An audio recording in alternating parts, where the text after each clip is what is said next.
அம்பாசமுத்திரம் பகுதியில் பெய்த திடீர் கனமழையால் 100 ஏக்கர் நெற்பயிர்கள் தண்ணீரில் மூழ்கி சாய்ந்துள்ளன. கூடுதல் தகவல்களை செய்தியாளர் சிவமணியிடம் கேட்கலாம்.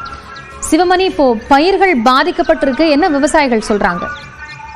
திருநெல்வேலி மாவட்டத்தில் நேற்று காலை முதல் ஆங்காங்கே பல்வேறு மாவட்டத்துடைய பல்வேறு பகுதிகளிலும் விட்டு கனமழை பெய்து வருகிறது.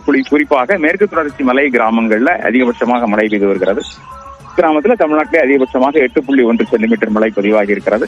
அதன் அடிவாரத்தில் இருக்கக்கூடிய அயன் சிங்கம்பட்டி, ஜமீன் சிங்கம்பட்டி பகுதிகளில் கனமழை பெய்ததன் காரணமாக அந்த பகுதியில பயிரிடப்பட்டுள்ள 3000 ஏக்கர் நெற்பயிர்கள்ல 100 ஏக்கர் நெற்பயிர்கள் முழுமையாக தண்ணீரில் மூழ்கி இருக்கிறது.